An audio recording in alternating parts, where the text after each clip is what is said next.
if you're a Christian and not deconstructing, prepare to be offended. So feel free to scroll on. Like, if you're not deconstructing, this is my videos are probably not going to be for you.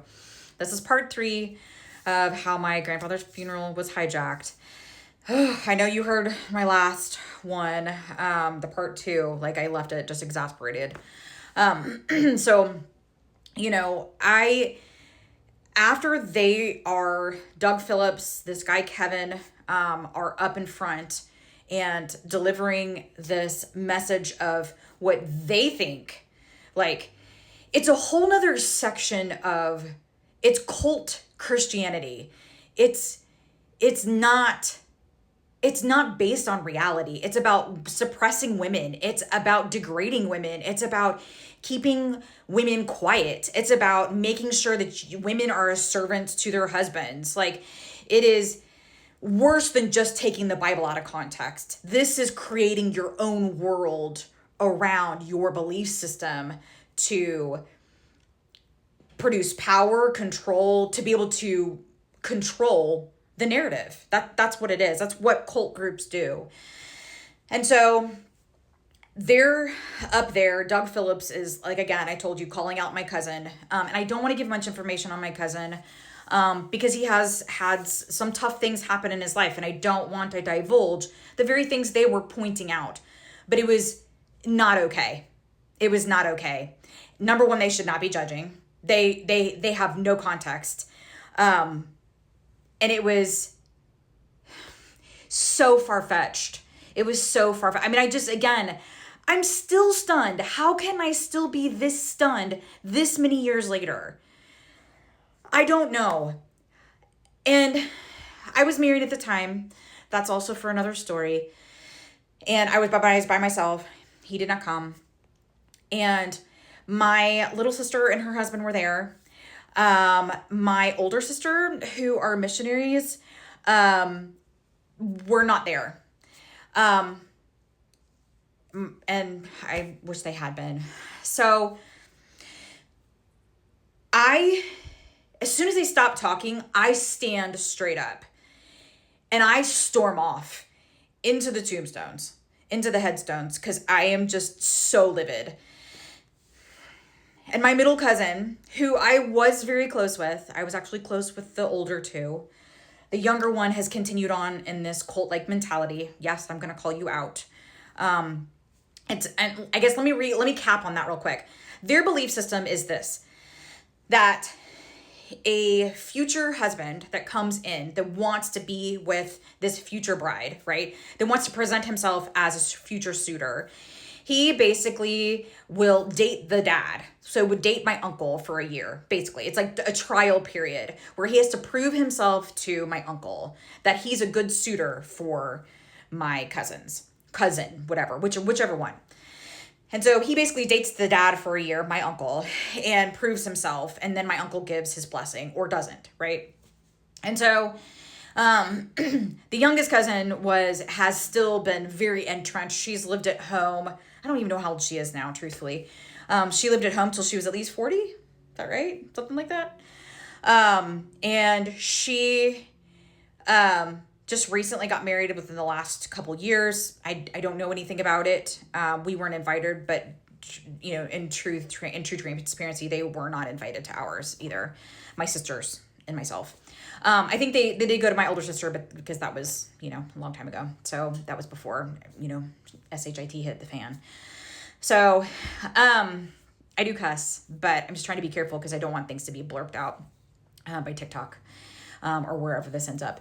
So the reason I'm telling you all this is, like, this structure is to suppress women. It is that the man is the head of the household. He is the umbrella. This is the Bill Gothard, biblical, in his brain, Bill Gothard's biblical standard.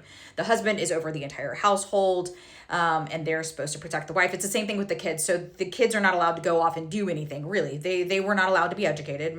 They were not even allowed to wear colored underwear. They weren't even allowed to wear colored underwear. Couldn't watch certain movies or whatever. I mean, the same happened for me growing up too. But so I'm off in the tombstones, and I really debate whether to tell this part of the story But this plays into how not okay the mindset is in this. And I'm not giving names, so maybe it's okay. So my middle cousin, she ends up, because I'm fuming and I'm trying to pace and I'm trying to calm myself down. And I am down the road and then in the tombstones. And she follows me. She ends up down there with me. And the glazed look, like just a complete disconnect from reality, from life. She's got 4 kids. Or maybe she had 3 kids at the time. She's pregnant. I can't remember. And she was like, I was yelling at her. I was like, I cannot believe you. Papa would be rolling in his grave right now. I cannot believe that you would support this. Why didn't you stand up? She's like, I didn't know that my parents were going to do that. I had no idea. And I'm just like, I don't believe you. You have been culpable. You have been complicit in all of this. You never stood up. You didn't stand up for Granny and you didn't stand up for Papa. Are you kidding me? And I'm so angry with her. She bursts out and goes, I've been cheating on her husband. I've been cheating on Bob. We'll just say Bob. I've been cheating on Bob. And it's the best thing that's ever happened to my marriage. And I was like, does he think that? Does he think that's the best thing that's ever happened to your marriage? Are you kidding me?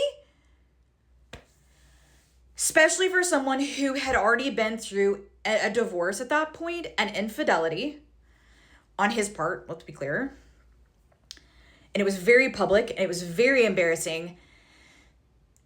Truthfully, in that moment, I actually said to her, I was like, that's the most transparent and authentic that you have been so far about you cheating, not the part that it's the best thing for their marriage. I was like, I actually was proud of her in that moment for being vulnerable and for being transparent and like owning it. But then now what happens is that it becomes, we got to back this story up because now it's a blessing in disguise. No, that is a lack of accountability. You did not take accountability for the fact that you had an affair. You did not take accountability for the fact this is not the best thing for your marriage. Being monogamous, not cheating, is what's better for your marriage. Just the disconnect in that you literally have to lace every decision with God. You hide behind the skirt of God that your actions, they're wrong, and you have not taking accountability for it, and so you're just covering it up with God. Oh, God. No, this is not okay. Anyway, I don't remember much else after that part, meaning we left. We had limos, and we got in the limos and left and went back to my grandparents' house. It was about a 45-minute drive, but I think this is the part that just floors me because I can't remember how this happened. But once we get to my grandparents' house, my grandma is in her bedroom in the back room, and literally these people have taken over my grandparents' house.